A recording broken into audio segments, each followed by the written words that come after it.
Au nom d'Allah, l'infiniment miséricordieux, le très miséricordieux, Bismillahi ar-Rahman ar-Rahim. Que soit béni le nom d'Allah, le saint nom d'Allah, que soit béni son nom, que soit béni ses noms, et louange à Allah à la mesure de tous ses noms, tous ses attributs, de tous ses qualificatifs qui émanent de lui, qui n'est qu'une émanation de sa supériorité, sa grandeur, sa transcendance, sa miséricorde. Que soit béni sa face, que soit béni son essence, que soit béni Allah, le Seigneur de l'univers, le Seigneur des cieux de la terre, l'auteur des cieux de la terre, le créateur des cieux de la terre, le novateur des cieux de la terre, l'héritier des cieux de la terre, celui qui à tous nous ferons le retour, lui l'absolu, l'éternel, le premier, le dernier, l'apparent, le caché, l'omniscient, l'omniprésent.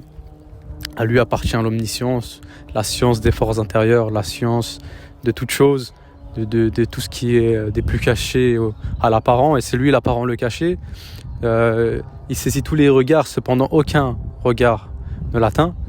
L'ange à lui, et si un regard aucun regard ne peut l'atteindre, et c'est ce que Moussa a compris lorsque Allah s'est manifesté à ce roc. Lorsque Moussa disait « Oh Allah, je veux te voir », Allah lui dit « Si tu veux me voir, alors regarde ce roc, s'il reste debout, tu pourras me voir. » Et comment voir la lumière des cieux de la terre si ce n'est être consumé par cela?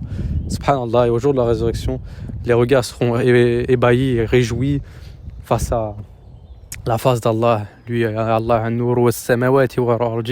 Allah, la lumière des cieux de la terre. Allah est unique, le seul à qui nous implorons secours, n'a jamais été engendré, ni été engendré non plus, et nul n'est égalé à lui, excusez-moi, bismillah, bonjour Allah.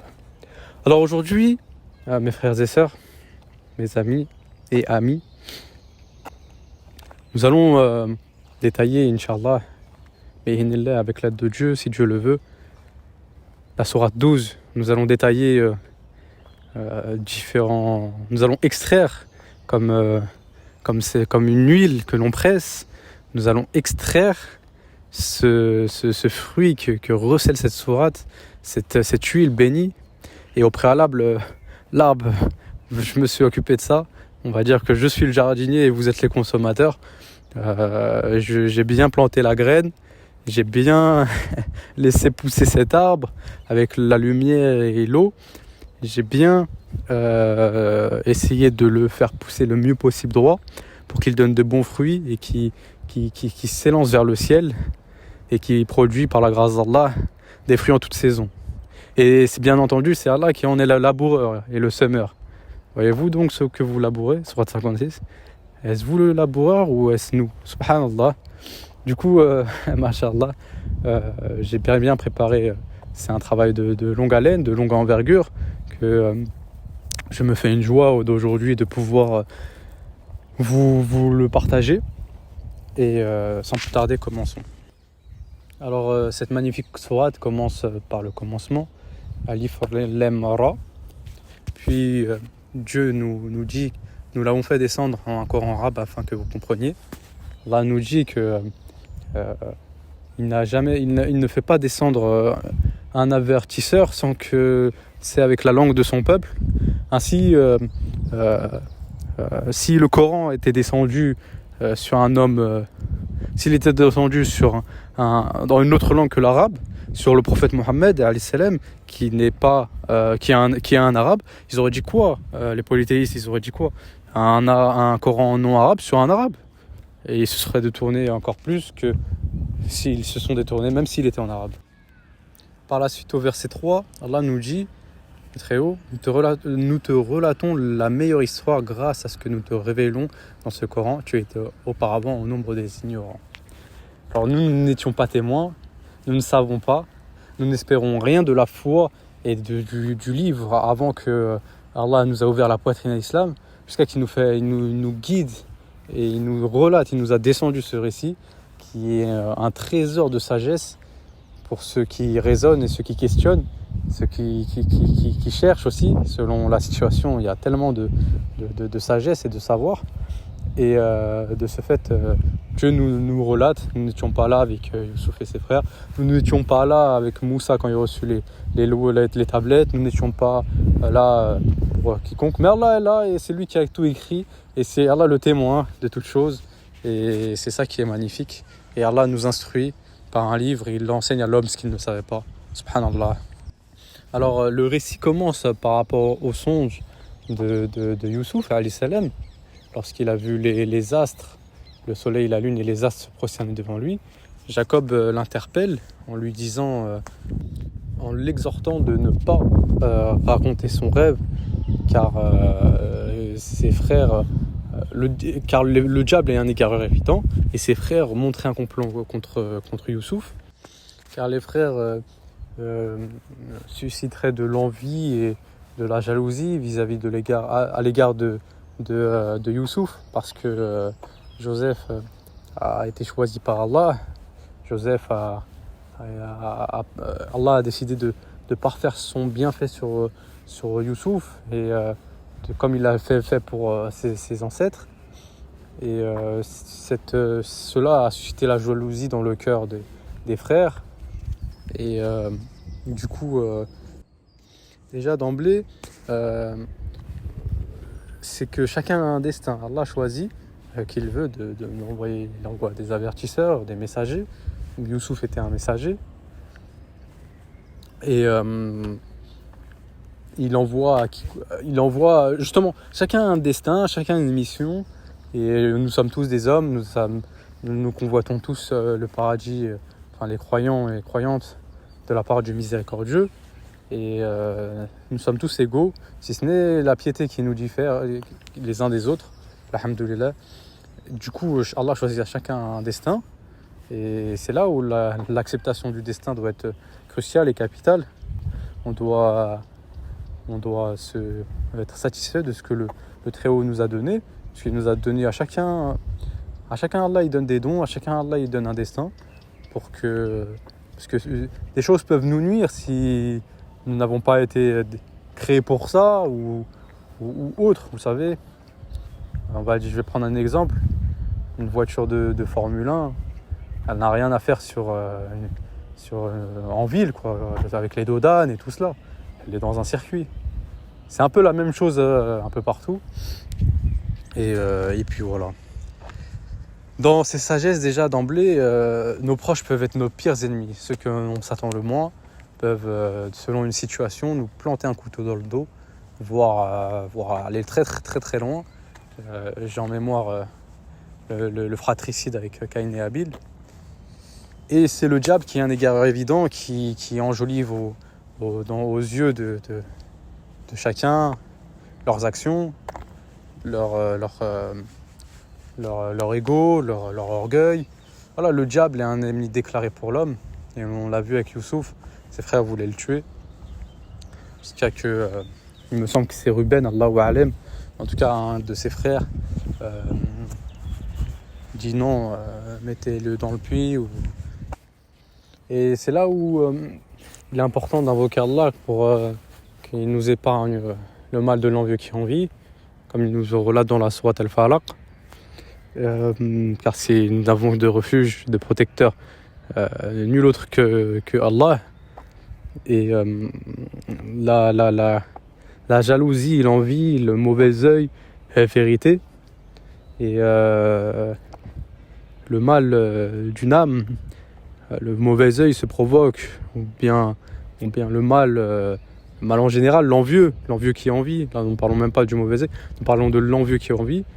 Se déclare face à quelque chose que cette personne n'a pas ou convoite et envie cette personne jusqu'à la nuire, jusqu'à user de ses mains, de violence, de outrance. Et c'est un peu la même chose pour le mauvais œil. C'est l'âme envoie des flèches, une flèche que elle n'a pas, une âme lumineuse, une ténébreuse et une lumineuse. Cette âme qui dans son caractère, dans sa manière d'être, dans ce qu'Allah lui a conféré, n'a pas, et l'envie, que ce soit matérielle, spirituelle ou énergétique, Et Youssouf, Masha'Allah, avait cette belle balance d'avoir une beauté physique, spirituelle et énergétique, son esprit, son âme. Et il avait une beauté physique selon la volonté d'Allah. Et de cette manière, les frères avaient cette envie par rapport à son père qui chérissait Yacoub, Youssouf. Et justement aussi le fait que Youssouf a été choisi par Allah, le fait qu'il avait un don, parce que ce n'est pas n'importe quoi, ce don est un grand don, c'était l'interprétation des rêves. Et justement le fait que c'est lui le chef de famille par la suite, que c'est lui le cadet, c'est lui le demi-frère, c'est lui, vous voyez, eux ils n'ont pas entendu de cette oreille, eux qui étaient forts, qui labouraient le champ, qui emmenait les moutons, qui était voilà, il ne comprenait pas, il se dit comment ça, lui qui est notre petit frère va nous devancer. Et c'est ça un peu ce qui a suscité ce stratagème de expulser de la maison Youssouf, de voire même le tuer. Et dans leur enjolivement, ils ont dit en le tuant on va être des gens de bien et notre père va arrêter à revenir vers nous. Vous voyez comment le diable égare l'homme. Et Dieu, le seul nous suffit. Alors parmi les sagesses, il y a la prédestination, comme on vous l'a dit. Selon le grosso modo, c'était dans l'adolescence de Youssouf, je dirais entre 16 et 18 ans, dans l'adolescence de Youssouf, qu'il a été jeté dans le puits. Voilà. Et puis, par la suite, il a été recueilli. Alors là, il y a une grande divergence. Alors, toute cette histoire s'est passée dans la topographie du Coran, c'est-à-dire dans cette terre d'Arabie, du Neige. Ça ne s'est pas passé en Égypte. Dans le Coran, il y a rien qui s'est passé en Égypte par rapport à Moussa, par rapport au Ben Israël. C'était vraiment dans cette topographie du Coran, cette géographie du coranique par rapport. Et Allah le relate souvent, les Aad, les Thamoud, le peuple de Nour, Fir'aun. Ce n'est pas pour rien s'il dit toujours ça. Et nous avons aussi un exemple concret, c'est que dans cette géographie, justement dans ce récit, il nous dit ils l'ont vendu pour quelques dirhams comptés. Bon voilà, il faudra m'expliquer avec des arguments clairs et viables pourquoi il y a des dinars, enfin des dirhams en Égypte. Voilà. Il faudra m'expliquer aussi pourquoi le pharaon de l'époque de Youssouf et tous ceux qui l'englobent croyant en Allah et aussi Zulikha croyant en Allah. Voilà. On nous a vendu une Égypte avec des idoles, tout ça avec Youssouf. Alors là, c'est vraiment c'est n'importe quoi. Les preuves sont là et le Coran est là et il le démontre. Après, chacun verra à midi 14h. En tout cas, c'est clair et net que ça ne s'est jamais passé en Égypte. Et le Misr, le pays, le nom de l'Égypte actuelle, l'Égypte a la particularité d'avoir deux noms, c'est-à-dire El-Égypte, voilà, Elif Lem, Égypte, et El-Misr. Ce qui est un peu fou, je crois que c'est le seul pays au monde qui est comme ça. En fait, le Misr, à la base, c'était une région dans cette Arabie, je ne saurais vous dire, faites vos recherches. Mais puis après, ça a été, par les Juifs, ça a été extrapolé, ça a été repris, ça a été soumis aussi, en Égypte, dans la région du Sinaï, pour je sais pas, politiquement, à des fins politiques, à des fins, voilà, plus, que sais-je. Bon, aussi, faut savoir que l'Arabie, c'est aussi la terre promise des Juifs, enfin des Bnei Israël. Le mont Tour, le mont Sinaï ne se trouve pas au Sinaï, dans cette région de la mer Rouge, mais il se trouve en Arabie, qui se trouve à Jebel Lawz, Dieu sait mieux, bien entendu. Mais voilà, c'est important de remettre les pendules à l'heure concernant ce fait-là, car c'est important de bien méditer sur cette sourate. Je vous invite à méditer sur cette sourate et voyez comment la famille de Zulikha, les dames, les convives, Fir'aun, Al-Aziz, tous croient en Allah. Voilà, faudra m'expliquer où sont les idoles, les fausses divinités, faudra m'expliquer où... voilà, faudra m'expliquer. Pour poursuivre sur notre lancée, les frères de Youssouf ont mis un stratagème vraiment ficelé pour prendre Youssouf et le mettre à part. Et Jacob pressentait justement ce stratagème, ça se sentait dans leur âme, on va dire en quelque sorte, leur attitude. Jacob avait ce pressentiment, c'est-à-dire il disait « j'ai peur que le loup ne le dévore quand vous ne faites pas attention à lui ». C'est-à-dire, voilà, en temps normal, je pense que c'est peut-être que Jacob a dit cela pour une certaine voilà, il a pressenti cela, il voulait protéger Youssouf par rapport à cela, mais ce qui devait se passer arrivera. Et là, il y a un détail vraiment important que nous devons méditer, machallah, et c'est ce Coran-là que nous devons méditer ardemment. Dieu nous dit, lorsqu'ils l'emportèrent, ils se mirent d'accord pour le mettre au fond du puits, puis nous lui révélâmes à Youssouf, tu les informeras de cette décision alors qu'ils n'en auront pas conscience. Allah a révélé à Youssouf, peut-être par songe dans un rêve, ou bien envoyé un ange, mais je pense plus par songe, parce que c'était une particularité de Youssouf, qu'il devrait apprendre de cela à ses frères, alors qu'ils ne sauront rien. C'est-à-dire que Allah avait déjà, par sa science éternelle, décrété cette chose-là par rapport à l'affirmation dans la position de Youssouf, par rapport à tout cet épilogue.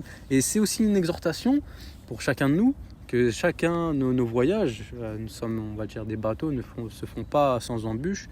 Il peut y avoir des perturbations, des vagues ou que sais-je, comme un vol d'avion ou voilà. Et chacun de nous avons un destin. Chacun de nous avons un destin. Et le meilleur des destins est pour les pieux et ceux qui patientent et craignent leur Seigneur. Que Dieu nous guide et nous pardonne nos péchés et nos erreurs. L'histoire de Youssouf est là pour témoigner. Et j'aime me remémorer cette histoire par rapport à plusieurs choses dans ma vie personnelle. Cette histoire est vraiment une quiétude et par rapport à beaucoup de choses, à nos épreuves, par rapport à voilà. Cette histoire est vraiment magnifique, c'est le plus beau des récits. Dans le récit qu'est le Coran. Et le Coran porte le nom de récit. C'est récit sur récit, le récit dans le récit, masha'Allah. Puis par la suite, les frères vinrent le soir en pleurant, en simulant cette scène à leur père. Et leur père était clairvoyant et il savait que c'était un stratagème de la part de leur frère. Et il a décelé aussi probablement la tunique de faux sang. Et il a dit à ses fils, vos âmes vous ont suggéré de mauvaises choses. Et c'est une exhortation par rapport à ses frères qui pour avoir l'amour de leur père, ont répandu le sang et ont fait une omerta entre eux, ont répandu le sang de leurs frères, leurs mains tachées du sang de leurs veines. C'est vraiment troublant. Et ce récit est vraiment une exhortation pour nous, pour beaucoup de choses. Puis Youssouf fut trouvé par une caravane et fut emporté, voilà, et fut vendu comme esclave pour vil prix, pour quelques dirhams comptés. C'est une exhortation, c'est-à-dire que la valeur d'un homme est à son cœur et non pas à sa couverture. On ne juge pas un livre à sa couverture. Et Youssouf en est l'exemple parfait, masha'Allah. C'est-à-dire que c'est Dieu qui connaît mieux notre valeur, c'est Dieu qui connaît mieux notre position, c'est Dieu qui connaît mieux pourquoi nous sommes ici, pourquoi. Voilà, ce n'est pas un statut ou une position, c'est le cœur. Le cœur supprime le grade, le cœur supprime. Voilà, c'est un cœur saint. Le jour où nul bien ni enfant ne sera d'aucune utilité, sauf un cœur saint, au jour de la résurrection. Comme dit Ibrahim alayhi salam, c'est le cœur saint ce joyau qui est dans nos cœurs, ce joyau poli par Dieu, le joyau, cette pierre qui a été polie par la main du Créateur pour les croyants, c'est ça la vraie richesse, machallah. Et ainsi c'était son destin de partir dans ce pays, enfin cette région, le Misr, pour que soit affermi sa position et que Dieu révèle cette histoire au grand jour d'une manière sublime et immuable, et que se produit cette scène avec la coupe à la fin. C'était dans le destin, bien que Dieu ne destine pas le péché par rapport aux frères de Youssouf. Ce sont leurs âmes qui leur ont indiqué ça. Dieu, tout bien vient de nous et tout mal vient de nos mains. Du coup, c'était prédestiné que Youssouf aurait une position d'autorité, comme nous dit Allah, il l'a choisi pour pas faire son bienfait sur lui, et comme il l'a fait à ses ancêtres Abraham, Ishaq et Yacoub. Mais par la suite, ses frères ont voulu stopper cela par rapport à la connaissance de cette affaire-là. Du coup, le péché n'est pas quelque chose qui est destiné. Allah le savait que nous allons agir ainsi par sa science éternelle.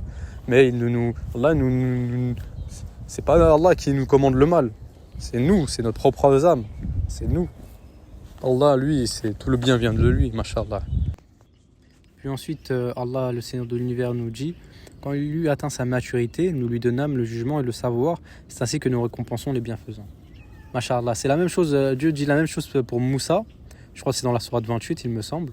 C'est un décret de Dieu, lorsque un homme qui de bien atteint sa maturité, Dieu lui donne une science de sa part et l'initie à sa science, la science de Dieu, la sagesse, le savoir, chacun de nous avons une spécificité et gloire à Allah, celui qui nous instruit, comme il a instruit Adam de tous les noms, de toutes choses.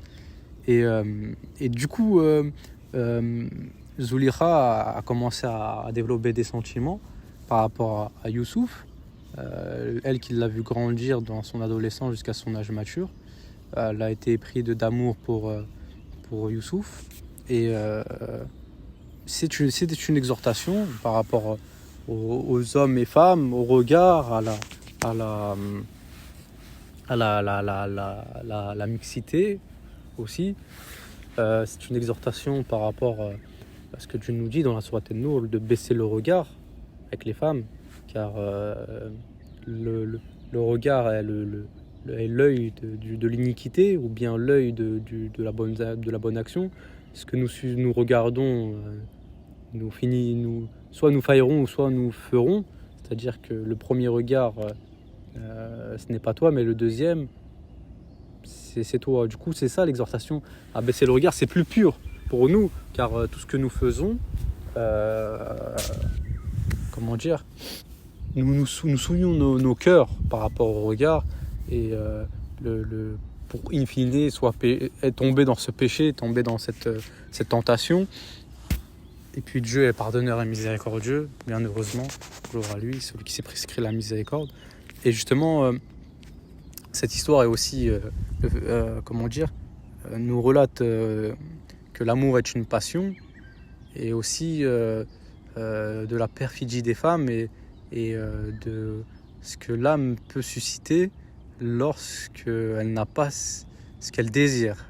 Et Allah nous dit dans un verset: l'homme pense-t-il qu'il aura tout ce qu'il désire?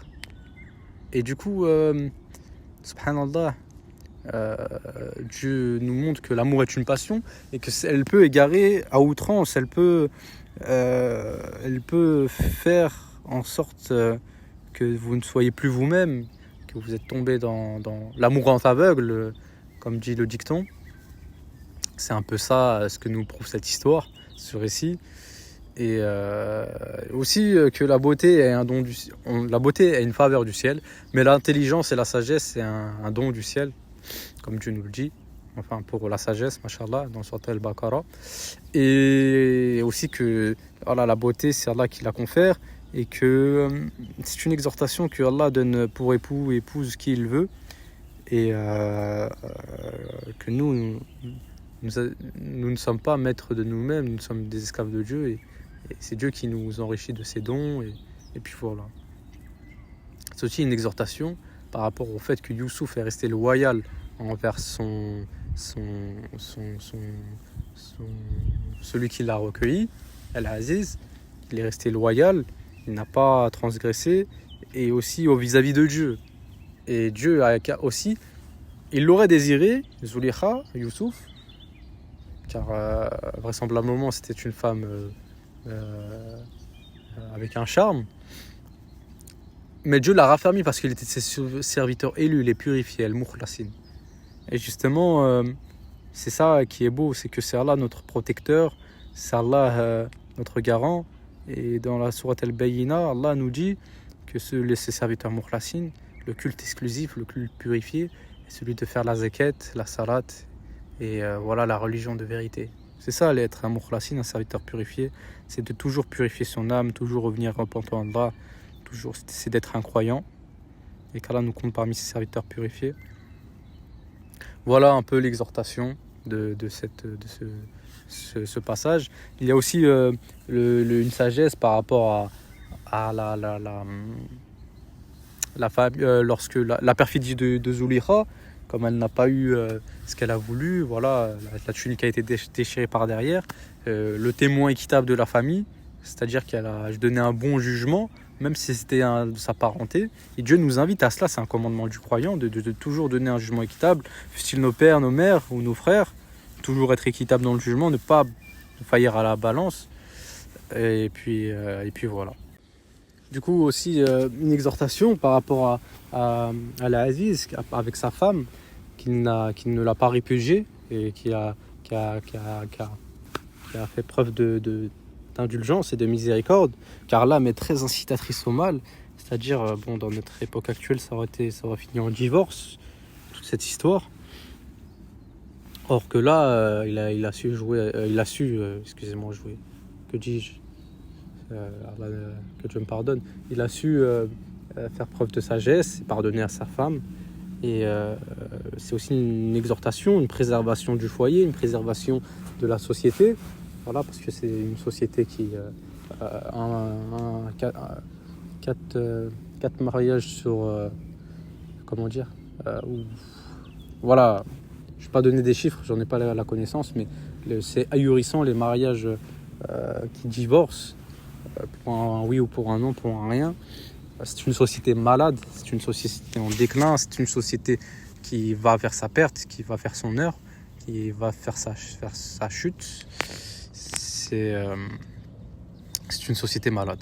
Et du coup, l'Aziz a dit à Zulikha, pardonne ton péché car tu es fautive. Demande pardon à Allah ton péché car tu es fautive. Et c'est en ce sens une sagesse et un sang-froid inouï qu'avait cet homme, et qui voit sa morale éminente. Et il dit à Youssouf d'oublier, de passer à autre chose, parce qu'il était innocent face aux preuves évidentes qui lui sont apparues. Et malgré tout cela, ils l'ont mis en prison, selon la volonté de Dieu, parce que Youssouf a dit qu'Allah me protège, Seigneur protège-moi, et écarte de moi leur ruse, ou sinon je vais fléchir et je serai du nombre des ignorants. Du coup, Dieu l'a exaucé, et Dieu l'a mis en prison, selon sa volonté, pendant des années, et c'est là que le commandement de Dieu, une épreuve qui l'a servi pour nourrir son corps spirituel en prison, et pour développer aussi probablement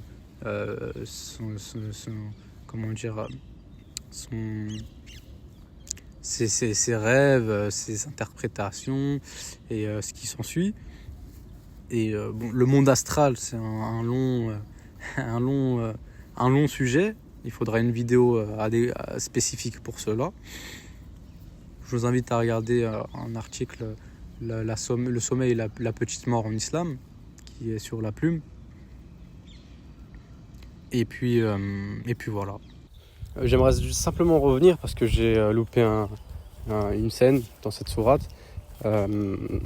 C'est à propos lorsque Zulikha, à propos de Youssouf alayhi salam, quand il se défend du fermement face aux approches de Zulikha.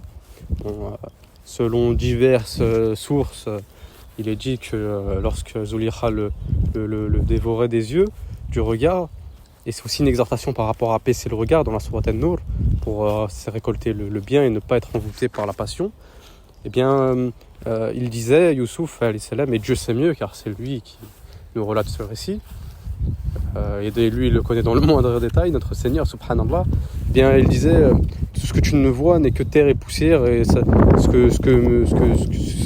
mes yeux seront consumés par les vers. Du coup c'est une belle pensée, une belle sagesse, un beau savoir par rapport à la mort, à se rappeler dans les situations d'épreuve, par rapport à la crainte de Dieu, par rapport à tout cela. Et par la suite, Zulikha, qui est prise par sa passion, et aussi par rapport au commérage, par rapport à la réputation qu'elle tenait, par rapport à tout cela, dans la ville, il se moquait d'elle. Et du coup, elle a fait un stratagème, elle a invité justement ces railleuses. Et Allah nous dit dans une sourate de ne pas se moquer, de ne pas se jeter des sobriquets injurieux. Quel vilain mot que la perversion dès qu'on a lu la foi. Et du coup, il ne faut pas les uns les autres que nous se raillons en tant que croyants et croyantes. Il ne faut pas que les uns les autres on s'estime meilleur qu'un groupe d'entre nous, car le groupe raillé peut être meilleur, hein, parce que la sagesse elle est étrangère. La sagesse, les gens ne comprennent pas la sagesse, les gens ne comprennent pas des choses qui leur dépassent, qui ne l'embrassent pas de leur science. La patience, la sagesse, parfois il y a des groupes de musulmans qui suivent le droit chemin et pourtant on les traite d'égarés, qui ne suivent que le Coran tout en étant serviteurs de Dieu. Voilà, c'est un exemple parmi tant d'autres, hein. Mais les hommes sont chicaniers, les hommes aiment la conjecture, les hommes aiment cela, et Dieu nous dit de ne pas suivre les traces du diable. Du coup, pour continuer sur cette lancée, eh bien, comment dire, elle a invité les convives, voilà, les femmes, les notables, les femmes, on va dire, un peu prestigieuses de cette cité, voilà, les femmes avec une certaine classe hiérarchique dans la société, selon ce qu'Allah leur a accordé, un certain prestige, une certaine noblesse, une certaine réputation. Eh bien, ils ont dit, voilà, les folles d'amoureuses, son valet lui a rendu folle d'amoureuse. En gros, la honte, quoi. Vous voyez, ça n'arrive jamais, tout cela, et voilà. Du coup, elle l'a pris très très mal. Et c'est allé encore plus loin. Au lieu d'être dans la conjecture, dans la médisance, et c'est Allah nous dit de ne pas manger la chair de votre frère mort. Vous en auriez horreur, ne vous espionnez pas, ne médisez pas entre vous. Car le diable est aussi un ennemi égaré, et bien sûr qu'il est égaré, mais un ennemi mortel pour l'homme. Et de ce fait, elle a invité les convives, et elle leur a mis un plat, voilà, et elle leur a tous mis un couteau. Et au moment que Youssouf arriva, parce que c'était le valet, c'était un esclave, bien qu'il avait une position haute, en tant que valet, il était toujours sous la supervision de Zulikha et El Aziz. Et du coup, elle l'a emmené au moment où il y avait une collation à couper. Voilà, on va dire qu'il y a du beurre, ils doivent couper le beurre. Au moment où il y avait le beurre, eh bien, il y avait ils avaient tous pris le couteau. Et à ce moment-là, Zulikha, elle a fait une stratégie, subhanallah. Vous voyez la perfidie des femmes. Ça peut être dans le bon sens du terme, hein. C'est la stratégie d'une qualité, mais vous voyez, c'est vraiment, ça va très très très long. Eh bien, au moment où il est rentré, ils se sont tous coupés la main. Ils ont dit, Allah ne plaise, ce n'est pas un être humain, c'est un ange noble. Tellement que il avait la lumière de Dieu, tellement que Dieu le pourvoyait de sa lumière et de sa miséricorde, tellement qu'il était proche de Dieu par ses actes, par sa purification, par les actes d'adoration, la prière, la salat, la zakat. Eh bien, il était muni d'une beauté physique que Dieu lui a conférée, mais le physique ne fait pas tout, c'est aussi la lumière qu'Allah vous donne, la lumière qui fait jaillir. Voilà, il y a différentes flammes, il y a la flammèche, il y a la flamme étincelante et il y a le volcan, subhanallah. Eh bien, demandez ça dans vos doigts, subhanallah, un volcan de lumière d'où jaillit au fond du cœur pour que tout votre corps soit étincelant de la lumière divine, la lumière d'Allah. la lumière des cieux et de la terre. Et bien justement, subhanallah, c'est pour ça, c'était parce qu'il avait tantôt physiquement que psychiquement que spirituellement cette lumière. Et c'est pour ça, et imaginez un peu, aujourd'hui, qui de nous connaît quelqu'un qui va se couper la main parce qu'il a vu quelqu'un de beau ou de belle? Moi je connais pas, c'est inédit, subhanallah. Mais du coup c'était une épreuve aussi pour Youssouf tout cela. Parce que ça suscite l'envie, ça suscite le mauvais œil, ça suscite les regards, ça suscite la convoitise, ça suscite et c'est un combat spirituel. Croyez-moi que c'est une grande épreuve, la beauté. La beauté, c'est une grande épreuve parce que elle peut soit vous nuire, soit vous rapprocher de Dieu. Elle peut soit beaucoup d'hommes et de femmes dans notre société actuelle, et c'est encore une sagesse que Dieu nous offre.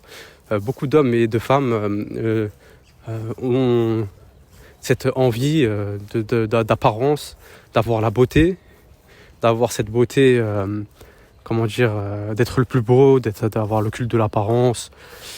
Eh bien, ça nuit fortement à l'âme, ça nuit et ça détruit l'âme, je dirais, parce que cette personne-là sera toujours en proie aux défauts, en proie à des complexes.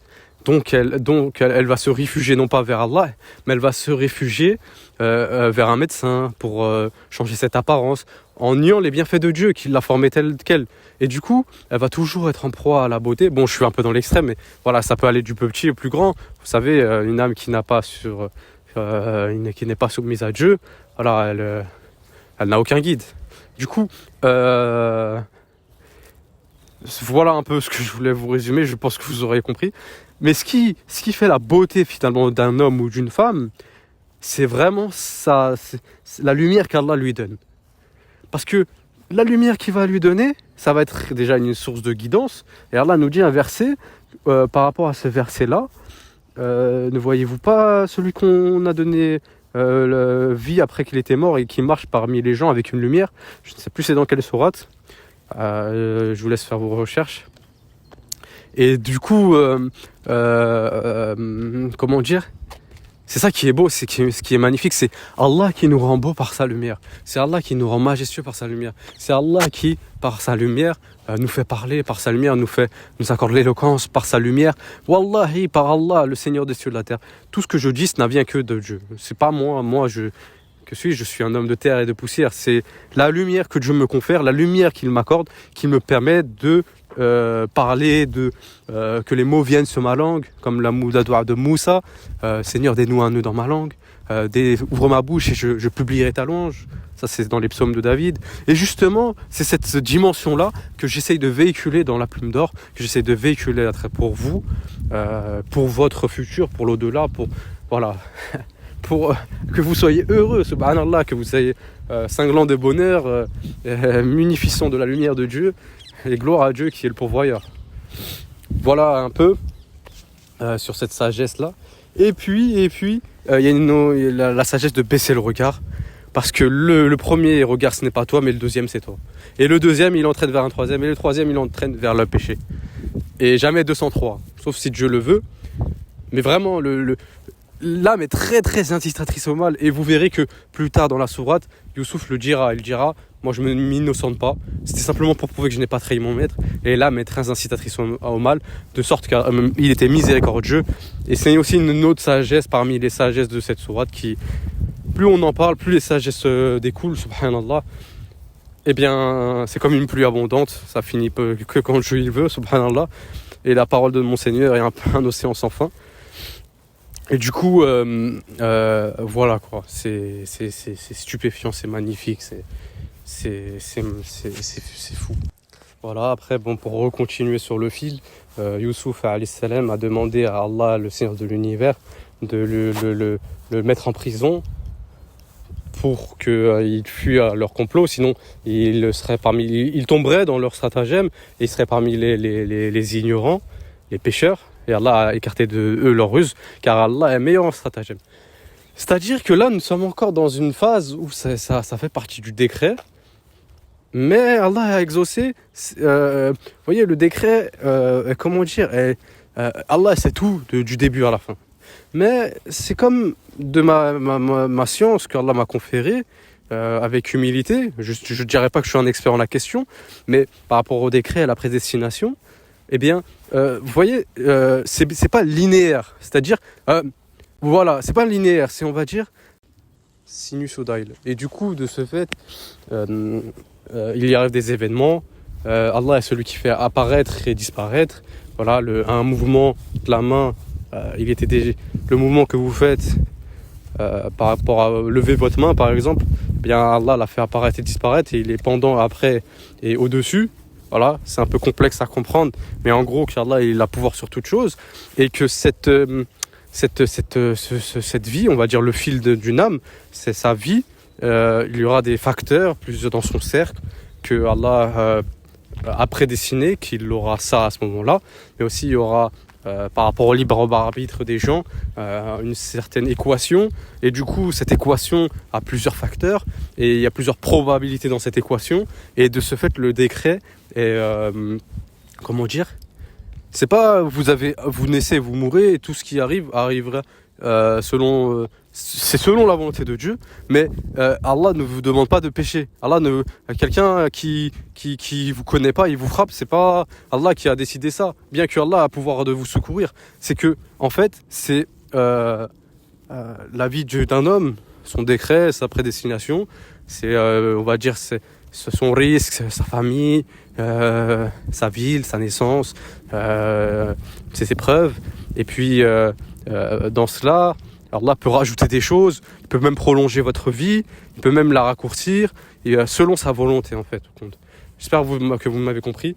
Ça nécessite un cours, vraisemblablement, mais je pense qu'il y a assez d'éléments pour que vous pouvez approfondir si ce sujet vous intéresse. Et si ça vous intéresse, vous n'avez qu'à me demander. Ce sera un plaisir de faire une vidéo là-dessus et d'approfondir mes connaissances là-dessus. Alhamdoulilah. Du coup, pour continuer, voilà, il est parti en prison, il a demandé à Dieu, et du coup, c'est comme je vous ai dit auparavant, c'était Al-Aziz, il avait voulu, c'est selon la volonté de Dieu, Dieu il dirige les cœurs, il dirige les âmes. Al-Aziz l'a mis en prison selon la volonté de Dieu. Du coup, il a nourri son corps spirituel, il s'est nourri comme une plante durant ces années en prison. Il ne savait pas combien de temps. Là encore, il y a une sagesse par rapport à la patience. La patience, il y avait les deux compagnons de prison. Et puis il pensait sortir peut-être tôt ou tard, Dieu seul sait. Mais par rapport à son ami qui allait voir le roi et il lui avait interprété le rêve, il pensait peut-être sortir tôt. Et là, Dieu, le diable l'a fait oublier à son compagnon de prison, qui les compagnons de prison sont tous des valets de Al-Aziz, et le diable a fait oublier au compagnon qui n'était pas mort crucifié et que les oiseaux mangeront leur chair, mais à son compagnon qui est parti voir Fir'aun. Et justement, il y a quelque chose d'assez assez intéressant dans cette histoire. Et c'est encore une sagesse, c'est un savoir, c'est que le diable fait oublier aux gens des choses, on va dire un peu secondaires, qui sont importantes tout de même. Alors le diable le fait oublier à l'homme, je sais pas, peut-être par rapport, on sait que les djinns peuvent rentrer dans le corps des hommes, du coup d'habiter même une partie d'un corps. Peut-être c'est lié à la mémoire, au cerveau, que sais-je, Allahu a'lam. Mais en tout cas, ce qui est sûr, c'est que par rapport à l'épisode de Moussa, lorsqu'il alla au conflit des deux mers avec son valet, eh bien le valet a oublié le poisson. Et il a dit, le diable seul m'a fait oublier. Non pas le diable, mais les diables, c'est-à-dire sa horde ou bien le diable. Voilà, vous m'aurez compris. C'est lié à la particularité des shayatines, parce que voilà, c'est dit les diables, non pas le djinn. Voilà, il y a les djinns, il y a les diables, c'est deux choses distinctes. Il peut y avoir des diables hommes, des diables djinns, voilà. Du coup, s'ensuit, juste avant ça, il y a une chose très intéressante. Youssouf exhorte les deux compagnons de prison avant qu'il leur demande, les compagnons de prison, voilà, on voit en toi un homme de bien, un homme humble, un noble, voilà, de par ton comportement. Dis-nous, raconte-nous nos rêves. Parce que à l'époque, enfin c'est un constat personnel, plus tu es bercé dans la science, plus tu es dans cet aspect spirituel, plus tu es apte à comprendre les rêves, parce que c'est un don de Dieu et Dieu donne ce don à qui il veut. Et il peut y avoir des hommes avant Youssouf qui ont eu ce don et après Youssouf, car Dieu dispense ses dons à qui il veut, sans compter. Et justement, ils ont vu un homme de bien, ils ont dit explique-nous notre rêve, essaye de nous donner un indice ou quoi que ce soit, ce qui est possible entre croyants et croyantes, bien que Dieu, à lui appartient seule l'interprétation. Comme Youssouf dit dans la Genèse, c'est qui est mieux que Dieu qui peut interpréter les rêves autre que Dieu. La ilaha illallah. Justement, par rapport à cela, il leur raconte leurs rêves, il leur dit l'affaire sur laquelle je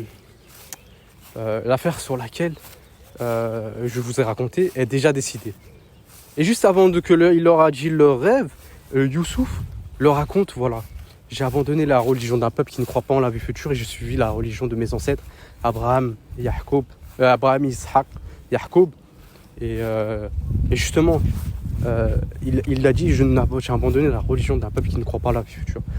Allah nous guide aux deux voies, c'est-à-dire Allah nous a guidés ici-bas à la voie du mal, la voie ténébreuse et à la voie de la lumière, par rapport au peuple, par rapport à plein de choses.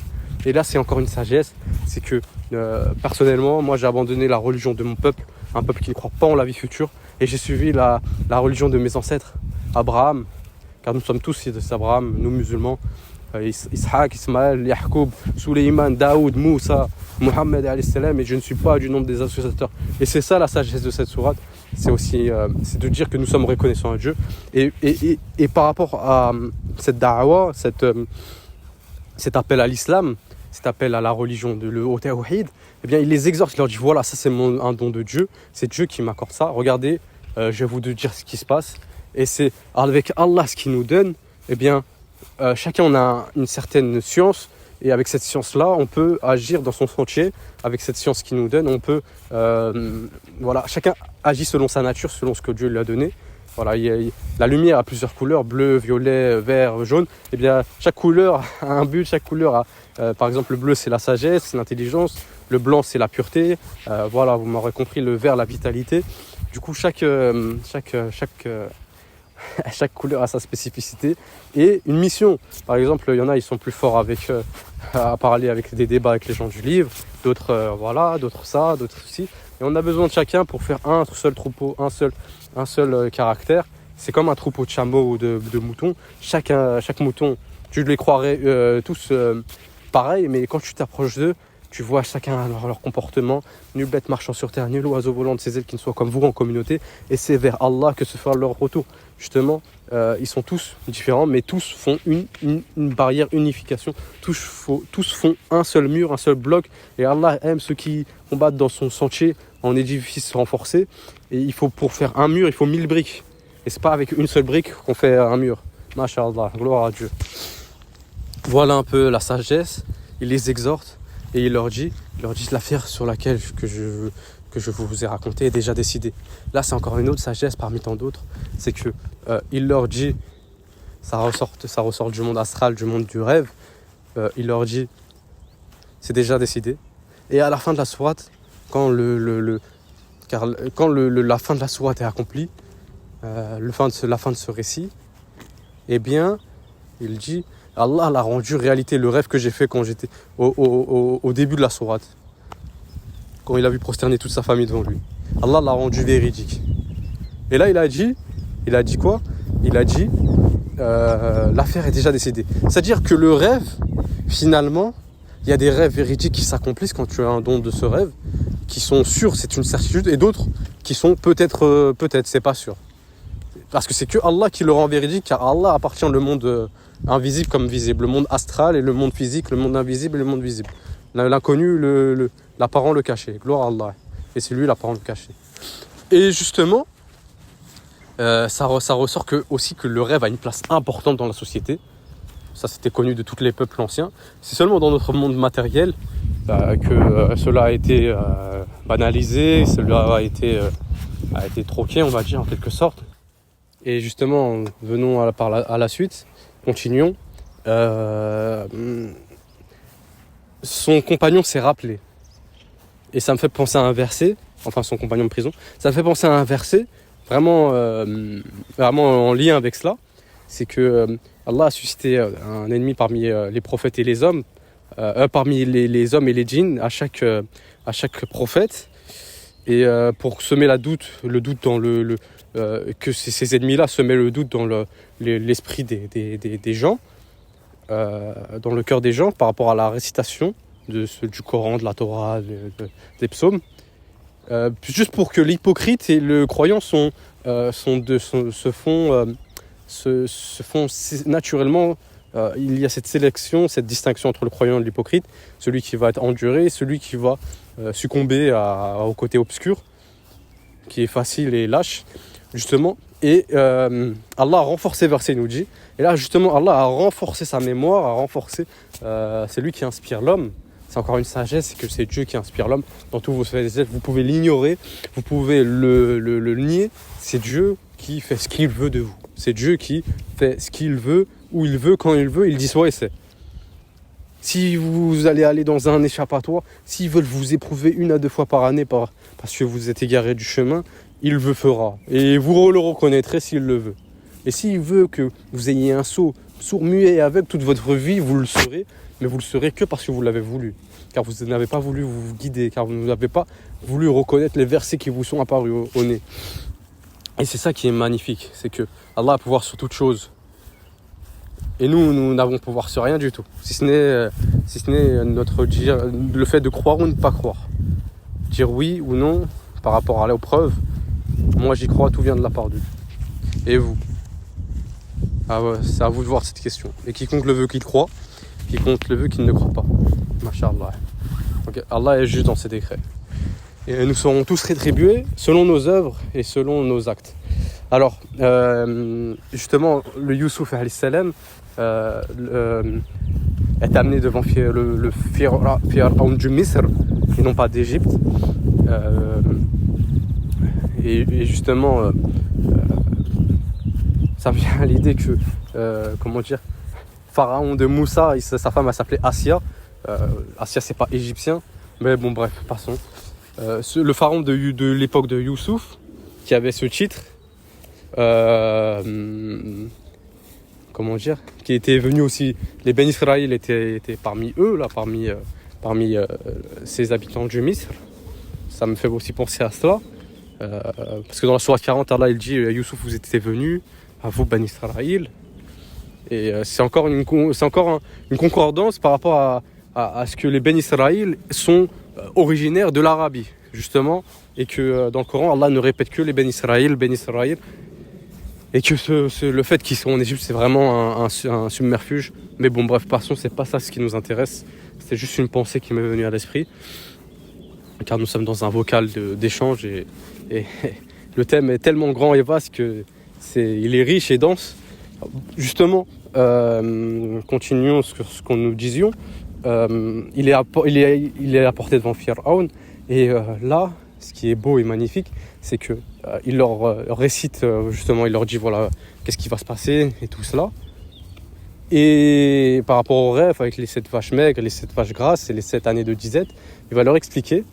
Moi personnellement, j'essayais de comprendre sans que je sache sans que je me suis dit, je sais pas la suite, je vais essayer d'interpréter ce rêve. Et croyez-moi, c'est très difficile. Croyez-moi, c'est vraiment un don de Dieu. C'est là où vous voyez que Dieu a connaissance de toutes choses. Et il leur dit ce qui va se passer. Il leur dit même ce que vous devez faire. Et là, le décret s'est appliqué. Le décret, la prédestination, ce qu'Allah a écrit, ce que Allah veut, s'accomplit toujours. Youssouf a été affermi dans une position d'autorité dans ce pays-là par rapport à son rêve du début et ce qui devra se passer avec ses frères. Et c'est aussi une sagesse de la part d'Allah, c'est que la miséricorde de Dieu prévaut toujours sur le diable et la miséricorde de Dieu est toujours avec ceux qui le craignent et ceux qui sont patients. Justement, il leur dit, voilà, il leur dit, il voit la sagesse de Youssouf, le roi, et la sagesse élève le berger au niveau de roi. Et le roi lui dit, je le veux à mes côtés. Je le veux à mes côtés, il sera à mes côtés, je le veux rien qu'à moi. C'est-à-dire qu'un homme de bon, de bien, Allah ne le fera jamais perdre le mérite de ses œuvres. Et c'est une promesse authentique de Dieu qui le dit dans le Coran. C'est que chacun aura le mérite qu'il a, chacun aura le mérite qu'il doit avoir. Et c'est là où c'est une sagesse que nous devons toujours être patients, nous devons toujours demander à Dieu la miséricorde, d'avoir deux belles parts dans ce monde, une belle part ici-bas, une belle part dans l'au-delà, de toujours faire des doigts, à demander à s'écarter du châtiment du feu, de toujours demander à avoir le bien ici-bas, qu'il nous prescrit le bien ici-bas ainsi que dans l'au-delà, comme dit Moussa alayhi salam. Et puis voilà, c'est-à-dire que la patience liée à l'endurance, liée à la foi, c'est la réussite de toute entreprise, comme dit Enoch alayhi salam. Et c'est ça, Allah est avec les endurants, ceux qui savent s'armer de patience. Et puis voilà. Du coup, Allah dit qu'il l'a affermi dans une position d'autorité, où il voulait s'installer où il veut dans cette région, ce pays, du Misr. Il pouvait s'installer où il voulait, c'est-à-dire que il avait un certain stade, un certain statut. Et du coup, là, s'ensuit les disettes, le stratagème. Aussi, il a dit, il a proposé à Pharaon, par rapport à l'interprétation du rêve, excusez-moi, j'ai loupé cet épisode, que il pouvait s'occuper de ça. C'est-à-dire que c'est aussi une sagesse que lorsque vient à nous tous les outils, c'est lève-toi et Dieu t'aidera. C'est-à-dire il faut être opportuniste. Il faut, certes, quand tu n'as pas les choses sous ton nez, voilà, tu peux pas faire grand-chose. Si tu n'as pas un marteau et une brique, tu peux pas construire de maison. C'est un peu la prédestination. C'est avoir les moyens au moment présent. Et c'est là, lorsque Allah te confère tout, retrousse-toi les manches et lève-toi et Dieu t'aidera. Et voilà, par la suite, il s'installe. Par la suite, vient, il a la charge des dépôts. Par la suite, il voit les frères, les différents frères. Il les reconnaît. Eux ne le reconnaissent pas, selon la volonté de Dieu. Et là, s'ensuit un stratagème par rapport avec le chameau. Il demande à ses frères de ramener son demi-frère. Voilà, au préalable, il a dû parler avec eux. Il leur demande donc de ramener leur frère. Et ce qu'il fait, c'est qu'il joue la stratégie de l'appât du gain, une stratégie vieille comme le monde. Il joue l'appât du gain. Il leur dit, si vous ne m'amenez pas votre demi-frère, vous ne serez plus jamais réapprovisionné en grains. Et la sécheresse faisait qu'ils étaient obligés. Du coup, c'est là où vous voyez que Dieu, dans ses décrets, est parfait et immuable. Quand il veut une chose, il dit soit, subhanallah. Et c'est ça qui est magnifique. C'est magnifique. Cette sourate est magnifique. C'est le plus beau des récits. Puis, par la suite, ils reviennent vers leur père. Et ils ont la charge d'un chameau en plus. Et par la suite, justement, il leur ajoute la charge d'un chameau. Il leur rend leur provision sans qu'ils ne s'en aperçoivent. Et eux, ils repartent. Ils pensent qu'ils repartent bredouille. Or, il n'en est rien. Ils repartent. Et quand ils parlent avec leur père et tout cela, ils ouvrent les bagages et ils voient que ce qui leur a été privé a été restitué, la charge d'un chameau. Et justement, avec l'appât du gain, ils se sont dit on va repartir, on va protéger notre demi-frère Benjamin, et on va avoir encore plus de provisions. C'est-à-dire que c'était l'appât du gain, et tout homme est attiré par le profit, bien qu'il soit toujours honnête. Et justement, ils repartent. Avant de repartir, ils disent Jacob, alayhi salam, pressant un certain sentiment de déjà vu, de déjà vécu, déjà expérimenté par rapport à Youssouf, par rapport aux demi-frères, ils disaient allez-vous faire la même chose pour Youssouf? Il veut pas, jusqu'à qu'il leur dit prenez engagement auprès d'Allah, prenez engagement auprès de Dieu, et notez la patience de Youssouf par rapport à la confiance qu'il avait en Dieu, et par rapport au pardon, par rapport à ses fils, avec le stratagème qu'ils ont fait. C'est vraiment une exhortation par rapport à nous aujourd'hui, avec nos familles, d'être patients et endurants. C'est ce que Allah nous demande. Ne pas tomber dans les traces du diable. Subhanallah. Puis ils repartent en voyage. Jacob leur dit de ne pas entrer par une seule porte, mais par plusieurs pour ne pas susciter l'attention. Et aussi il pressentait justement qu'il avait les plans de Dieu. Il pressentait qu'il y avait quelque chose. Et vous voyez, il protège ses fils de ce qu'il le pressentait. Et Dieu nous dit qu'il avait une science. Et peu d'hommes utilisent leur science, leur sagesse leur savoir avec sagesse. C'est-à-dire que peu d'hommes utilisent ce que Dieu leur donne au meilleur profit. En gros, en tirant le maximum des capacités que Dieu donne. C'est-à-dire, pour citer qu'un exemple, on va dire que vous savez voler avec un avion. Vous avez le savoir d'un pilote. Mais quand vous volez, vous n'allez jamais dépasser le maximum de vos capacités. Vous allez toujours atterrir d'un point A à un point B, mais jamais aller à C ou D, E ou jusqu'à Z. Vous n'allez jamais dépasser votre zone de confort. C'est un peu ça ce qui est dit dans cela, mais je détaillerai plus en détail sur la plume d'or. Je détaillerai plus en détail en manuscrit, car ça sera aussi dans la catégorie du Coran. Je mettrai plusieurs commentaires à l'écrit sur ce que j'avais envie de plus détailler. Puis par la suite, les frères sont entrés et Youssouf a accueilli son petit frère, l'a pris à part probablement, et lui dit ne t'afflige pas pour ce qu'ils m'ont fait, je suis Youssouf, je suis ton frère. Imaginez l'émotion d'une part, et imaginez ce qu'a dû vivre Benjamin, excusez-moi. Et aussi le pardon de Youssouf, en lui disant ne t'affiche pas ce qu'ils m'ont fait, c'est pas grave, passe à autre chose. Ce sont mes frères en Dieu, je crains Dieu, le Seigneur de l'univers. Peu importe la miséricorde de Dieu, il ne faut jamais en désespérer, comme dit Jacob dans cette sourate. Et c'est ça aussi notre sagesse, parce que nos proches peuvent nous faire du mal, mais ne rends pas le mal pour le bien. Défends-toi simplement, défends-toi avec ce que Dieu t'a donné, avec la rhétorique qu'il t'a donnée, avec les facultés qu'il t'a données, mais ne jamais comme Caïn fracasser ton frère, fracasser le sang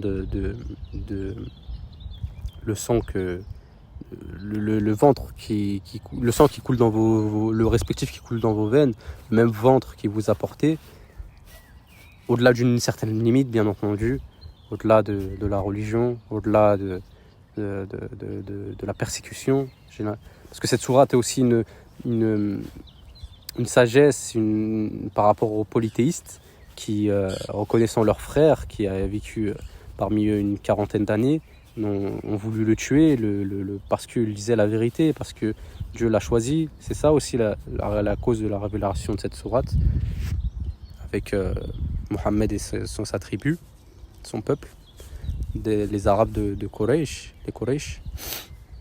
Et c'est un peu la même chose par rapport à nos épreuves, par rapport à tout ce qui nous arrive dans ce bas monde, subhanallah. Puis par la suite vient le stratagème de Youssouf, alayhi salam, cette partie-là je la réserve en manuscrite. Après le stratagème, justement, ils vont vers leur père, ils repartent vers leur père sans leur demi-frère, et ils leur disent voilà, tu ne croiras jamais.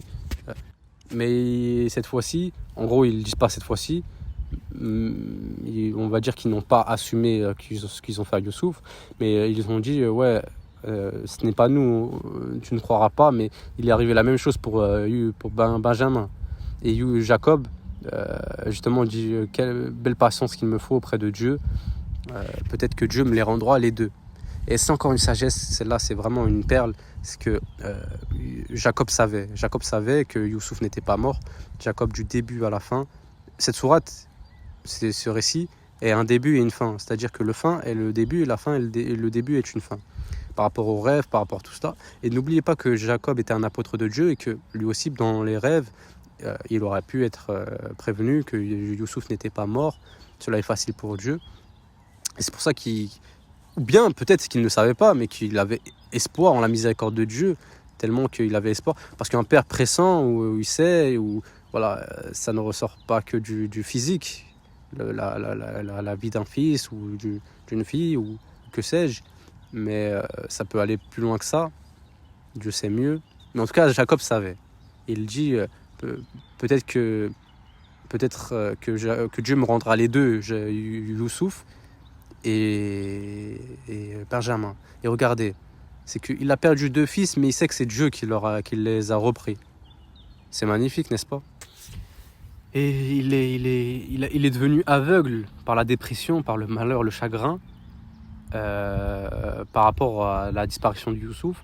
Et les frères, ils disaient, ses fils, tu ne cesseras d'invoquer, Astaghfirullah ya Rabbi, ne pas invoquer, excusez-moi, mais évoquer le nom de Youssouf jusqu'à que tu vas mourir.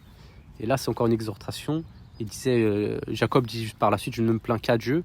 Et c'est une sagesse, encore une fois, parce que l'homme reste un homme, et la perte d'un fils est terrible, c'est une épreuve, mais c'est auprès de Dieu que nous nous résignons, nous nous confions, nous pleurons, nous patientons, et l'homme ne peut endurer que par la grâce de son Seigneur. C'est-à-dire que beaucoup de gens vont dire, ouais, le deuil doit se faire vite. Beaucoup de gens parlent de Dieu sans livre guidé ni science. Du coup, voilà, par rapport à cette exhortation, l'histoire des prophètes sont une méditation pour les pieux, pour les croyants.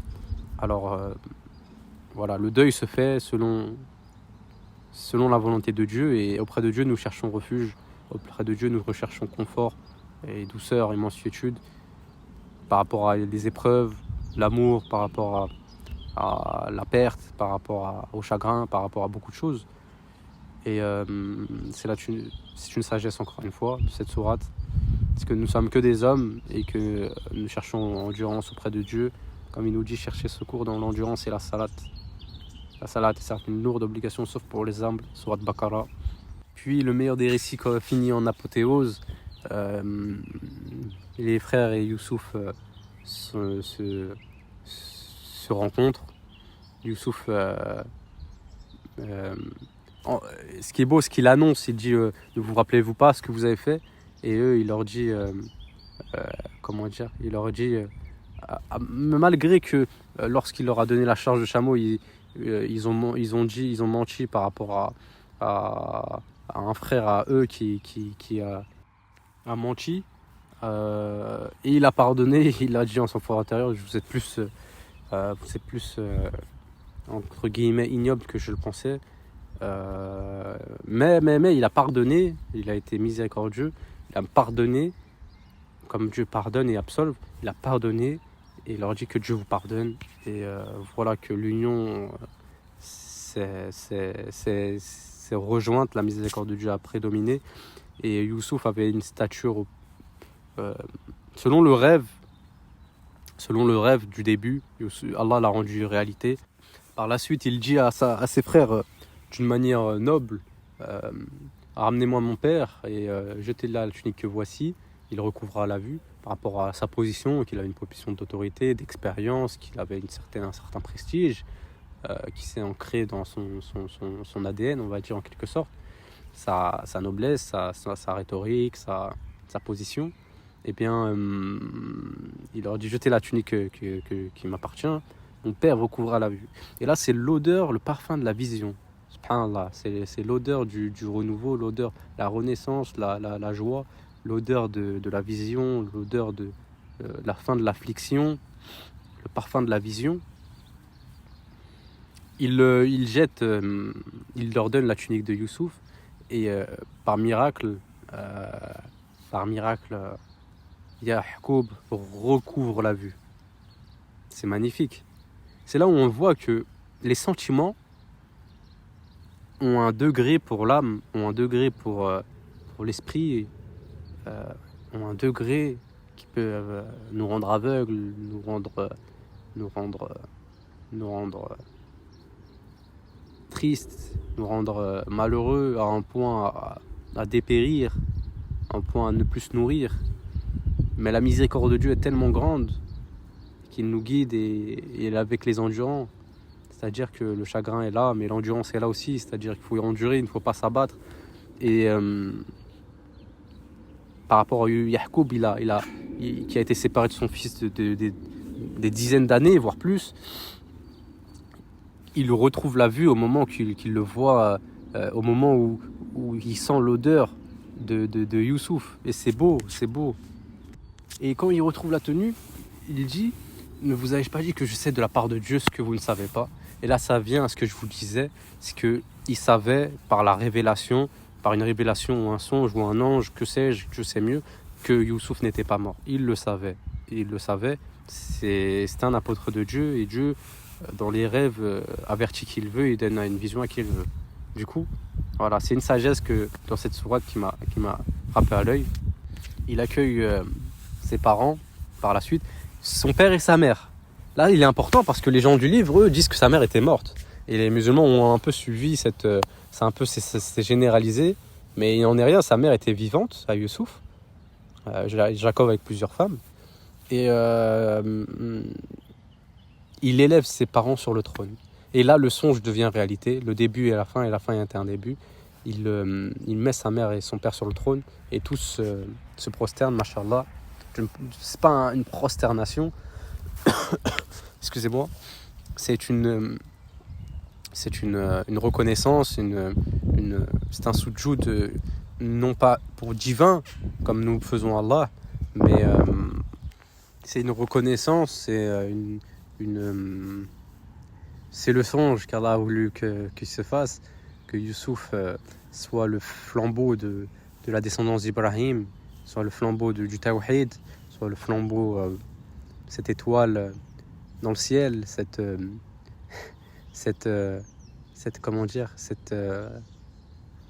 astre nocturne, cette âme lumineuse qui appelle au bien, qui est un messager de Dieu, pour aller plus loin, cette lampe éclairante qui appelle à la lumière, qui guide vers un chemin droit. Mashallah, et les lumières, les étoiles sont dans le passé. Et justement, il est inscrit que dans un verset du Coran que tu appelles tel un flambeau éclairant par permission de Dieu par rapport à Mohammed, qui était dans le passé. Et les étoiles sont à des années-lumière dans le passé, et que nous, aujourd'hui, nous suivons cet exemple. Et que aussi, ce verset concerne aussi tous les dévots de Dieu, les oints de Dieu, que Dieu a allumé une flamme dans leur poitrine, mashallah. Et du coup, ça qui est beau, c'est que il y a eu ce qu'Allah a voulu, c'est accompli selon la volonté de Dieu. Et la fin de cette histoire a beaucoup de sagesse, parce que Youssouf par la suite reconnaît, avec une belle dua, une belle invocation que je vous invite à l'apprendre, c'est Seigneur, tu m'as donné une part de royauté et tu m'as enseigné l'interprétation des récits. Initiateur des cieux et de la terre, tu es mon allié ici-bas et dans l'au-delà. Fais-moi mourir en étant soumis et fais-moi rejoindre les vertueux. Ce qui est beau, c'est qu'il y a cette reconnaissance, et Youssouf alayhi salam a une belle part, c'est-à-dire qu'il a eu un don de Dieu, il avait une science de Dieu, couplé à la science de Dieu, il était un messager, et couplé à être un messager, il était un roi. Allah nous dit qu'il lui a donné une part de royauté. Beaucoup de gens disent qu'il était suzerain. Le verset indique qu'il était roi, selon la volonté de Dieu.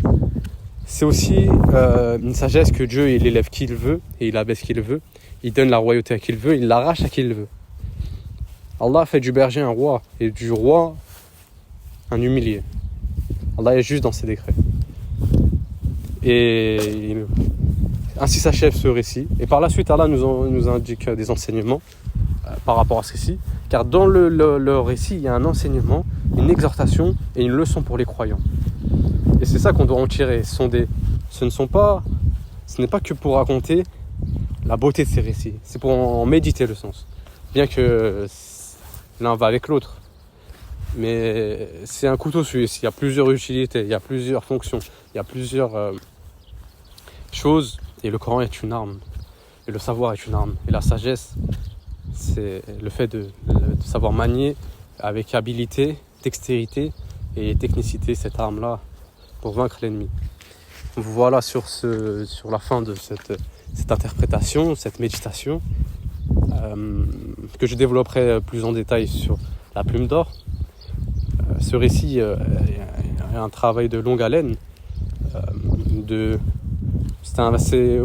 Autant que je me souvienne, ça fait très longtemps que c'est en préparation. Voilà, c'est pas du jour au lendemain. C'est vraiment à plusieurs reprises, plusieurs lectures. Pour vous donner un indicateur, il fait partie d'un de mes premiers travaux qui, sur le temps, a pérennisé sur la durée. Au fil du temps, je l'ai actualisé, au fil des épreuves aussi, car ce récit est un récit vivant. C'est un récit qui s'applique lorsqu'on a des épreuves familiales voilà, il y a beaucoup d'enseignements au moment de votre vie, au moment de beaucoup de choses, au moment de beaucoup d'émotions. Vous trouverez des enseignements dans cette sourate. Et Dieu vous y guidera. Et que Dieu nous guide, le Seigneur de l'univers. La lumière, et c'est lui le guide. Et qui guide lui, si ce n'est lui, vers sa lumière. Et quiconque il égare, il n'a aucune lumière. Que la paix soit sur vous, que la paix soit sur quiconque suit le droit chemin. Et que la paix soit sur quiconque suit l'ordre d'Allah. Wassalamu alaikum et louange à Allah, notre Seigneur, le Seigneur de l'univers.